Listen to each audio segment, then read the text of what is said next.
நல்லா இருக்கு. என்ன படம் இது? பைசன்.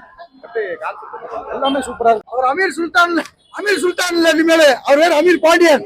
ப்ரோ படம் எப்படி இருக்கு? நல்லா இருக்கு. பைசன் படம் நல்லா இருக்கு. மாரி செல்வராஜ் நல்லா பண்ணியிருக்காப்ல. மியூசிக் டைரக்டர் ஒரு பஸ் பத்தினா நல்லா ஆக்ட் பண்ணியிருக்காப்ல. விக்ரம் துருவ நல்லா ஆக்ட் பண்ணியிருக்காப்ல.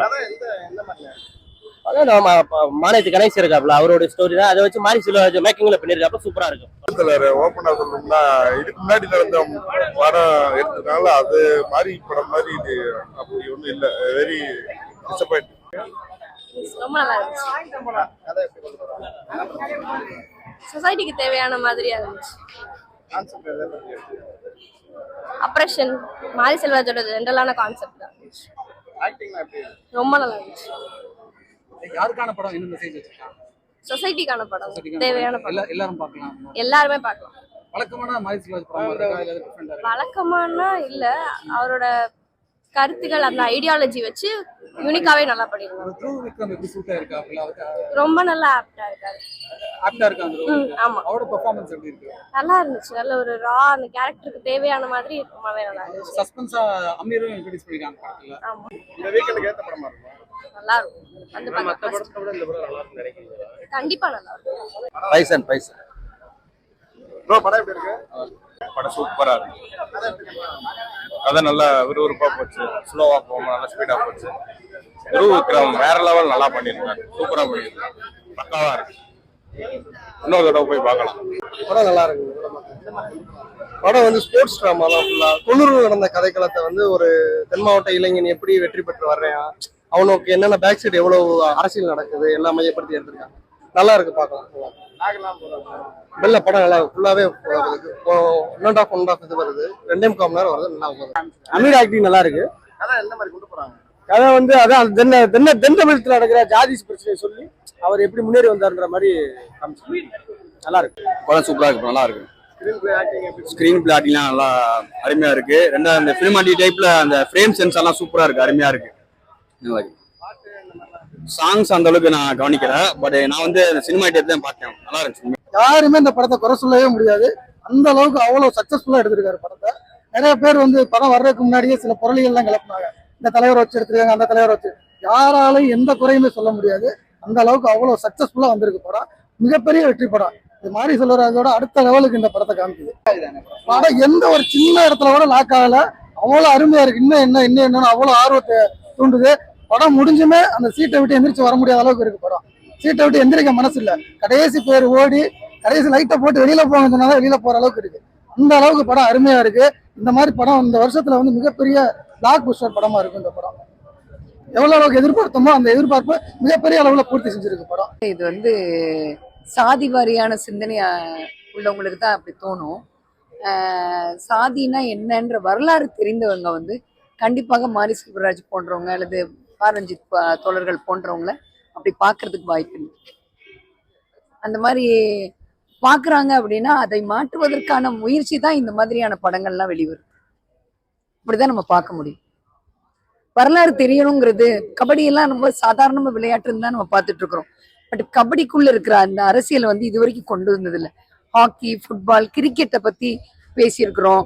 ஆனா அதை பத்தி நம்ம முழு வரலாறும் நம்மளுக்கு தெரியாது.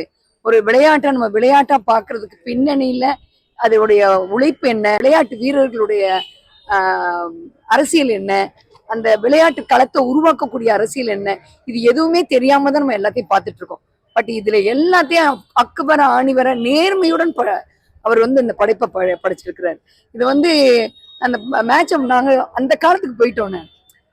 அப்ப நான் என்னுடைய காலம் தான் அது. இப்ப நடந்ததெல்லாம் என்னுடைய காலம். 60s பிறந்தவங்களுடைய காலம். ஸோ அதனால வந்து எனக்கு அந்த காலத்தில் நான் இருந்த மாதிரி தான் ஃபீல் பண்ணேன். இந்த மாதிரி ஒரு டெக்னாலஜி வேர்ல்டில் இருக்கிறேன்ற கொஞ்சம் ஒரு புள்ளி அளவு கூட நான் நினைக்கல. மகிழ்ச்சி என்பது போராட்டம்ங்கிறது கம்யூனிச சித்தாந்தத்தோடைய இது வந்து உண்மைதான். அது போராட்டமாக தான் இருக்கும். அதில் துருவ் வந்து நடித்தது வந்து மாரி செல்வராஜ் நடிச்சிருந்தா அந்த அளவுக்கு இதை விட சிறப்பாக பண்ணியிருப்பாங்கன்னு சொல்லி சில காணொலியிலலாம் பார்த்தேன். அப்படிலாம் இல்லை. துருவ் பெர்ஃபெக்டாக பண்ணியிருக்கா. மாரி செல்வராஜ் என்ன எதிர்பார்த்தாரோ அதை பெர்ஃபெக்டாக கொண்டு வந்திருக்கிறாரு. ரொம்ப அருமையா இருக்கு. அதுலயும் ரீ ரெக்கார்டிங் எல்லாமே அப்படி உணர்ச்சி பூர்வமா இருக்கு. பாக்குறபோது ஒரு 2-3 சீன்ல கண் கலங்கிட்டேன். வில்லன்றதெல்லாம் வந்து யதார்த்தமான வாழ்க்கையில ஒரு மனுஷன் எப்படி இருப்பாங்களோ ஊருக்குள்ள அப்படின்ற விஷயத்த மிக யதார்த்தமான முறையில மாரி செல்வராஜ் அவர்கள் பதிவு செஞ்சிருக்காங்க. ஹீரோவோட நடிப்பு ரொம்ப அட்டகாசமா இருக்கு. இந்த ஸ்கிரிப்டை வந்து பார்த்து முடிக்கிற போது ஒரு எளிய மனிதனை கூட சாதிக்க வேண்டும் என்ற உணர்வை இந்த பைசல் தூண்டுது. துருவ விக்ரம் நடிப்பு அவ்வளவு யதார்த்தமா இருக்கு. இதுவரையிலும் அவர் பண்ண ஸ்கிரிப்ட்ல எப்படி ஒரு நடிப்பு அவர் வெளிப்படுத்துறது இல்ல, ரொம்ப எக்ஸலண்டா பண்ணிருக்காங்க. ரொம்ப அருமையா இருக்கு. படம் எப்படி இருக்குன்னு எங்கிட்ட கேட்க கூடாது. நான் படத்துல நடிச்சிருக்கிறேன். படம் பார்த்தவங்க கிட்ட தான் நீங்க கேட்கணும். அவங்க சொல்றதுதான் சரியானதா இருக்கும். நான் ஆடியன்ஸோட உட்காந்து படம் பாக்குறேன்.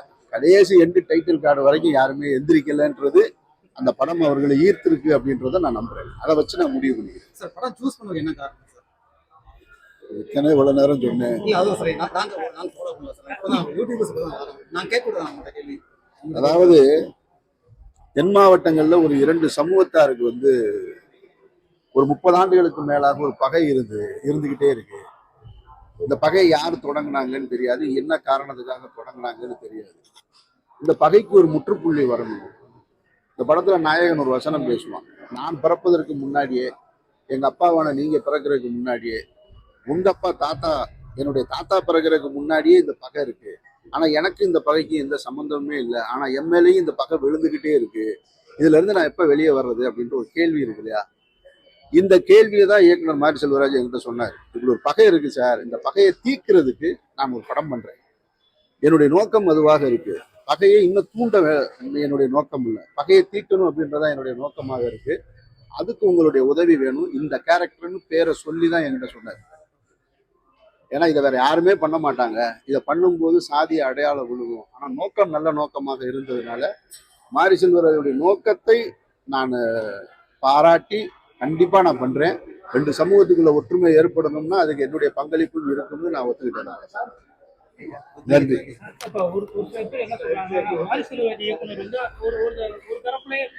இல்ல, சொல்றவங்க அப்படி சொல்லக்கூடாது. படம் பார்த்துட்டு சொல்லணும். ஏன்னா படம் பார்த்த யாரும் அப்படி சொல்லல. அவருடைய முந்தைய படங்கள்ல இருந்த விமர்சனம் கூட இந்த படத்துல இருக்க வாய்ப்பு இல்லைன்றது என்னுடைய கருத்து. நீங்க படம் பார்த்தவங்கள்ட்ட கேளுங்க. அப்படி ஏதாவது குற்றச்சாட்டு இருந்தா அந்த குற்றச்சாட்டு அவர் மேல வைங்க. அவர்கிட்டயே கேளுங்க, பதில் சொல்லுவார் நிச்சயம். திரும்ப வருவார் அவர் நாளை கழிச்சலாம். சரிங்களா? அது வெற்றிமாறன் தான் சொல்லணும்.